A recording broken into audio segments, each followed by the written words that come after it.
அனைவருக்குமே வணக்கம். சற்று முன் கிடைத்திருக்கக்கூடிய ஒரு மிக மிக முக்கியமான செய்தி ஒன்று வெளியாகியுள்ளது. எம்பி வேல்முருகன் திடீர் ராஜினாமா, திமுக 4 எம்பிகள் விலகல், இது மாதிரி செய்திகள் வெளியே இருக்கு.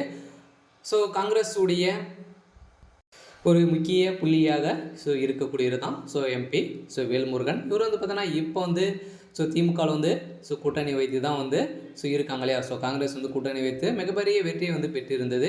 இதை தொடர்ந்து இப்போ பார்த்தீங்கன்னா நாடாளுமன்றத்தில் நடந்த சம்பவத்தினால பார்த்தீங்கன்னா வேல்முருகன் அவர்கள் திடீர்னு ராஜினாமா செய்ய போகிறதாக இருக்கு செய்திருந்த நிலையில் சபாநாயகர் முன்னவே பார்த்தீங்கன்னா இந்த சம்பவங்கள் நடந்திருக்கும் நிலையில் ஏற்கனவே பார்த்தீங்கன்னா திமுக வேல்முருகன் அவர்கள் மிகப்பெரிய ஏமாற்றத்தான் கொடுத்துருக்கும் நிலையில் தான் இப்போ துணை சபாநாயகராக பதவி கொடுக்குறோம் அப்படின்ற மாதிரி பார்த்தீங்கன்னா நம்ப வைத்து ஏமாற்றியதாக திமுக மீதே பார்த்தீங்கன்னா வழக்கு தொடர்ந்திருக்கும் நிலையில் இப்போ ஆளுங்கட்சி கூட்டணியில் இடம்பெற்றிருந்த பன்ருட்டி சட்டமன்ற உறுப்பினர் வேல்முருகன் திடீரென்று திமுகவுக்கு எதிரான கருத்துக்களை வெளிப்படையாக முன்வைக்க ஆரம்பித்திருக்கிறார்.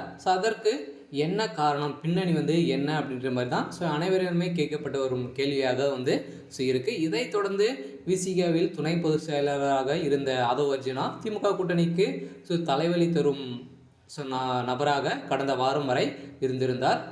அதுவரை சரி கட்டுவதற்குள் திருமாவளவன் படாத பாடுபட்டு ஆதவ் அர்ஜுனாவை இடைநீக்கம் செய்வதன் மூலம் பிரச்சனைக்கு ஒரு முற்றுப்புள்ளி வைத்து இருந்த நிலையில் திமுக கூட்டணிக்குள் நிலவிய சலசலப்பு ஒரு வழியாக அடங்கிவிட்டது.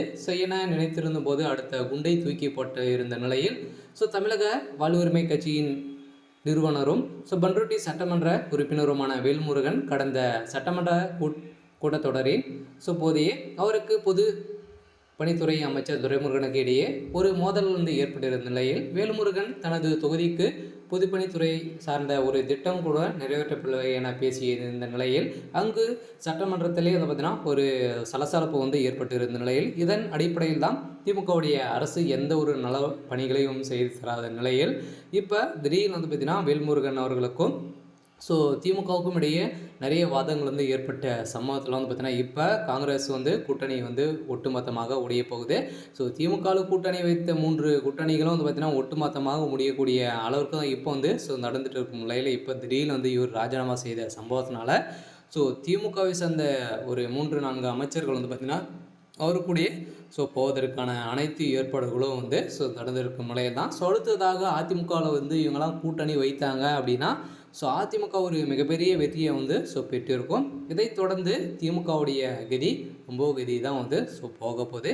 இருந்தாலும் முதல்வர் ஸ்டாலின் அவர்கள் என்ன செய்ய போகிறாரு அப்படின்றதான் ஒரு பெரிய கேள்விக்குறியாக இருக்குது. இருந்தாலும் என்ன நடக்க போகுது அப்படின்றத வெயிட் பண்ணி பார்க்கலாம். இது மாதிரி செய்திகளை தெரிஞ்சுக்கணும் அப்படின்னா மறக்காமல் நம்மளுடைய சேனலை சப்ஸ்கிரைப் பண்ணிக்கோங்க.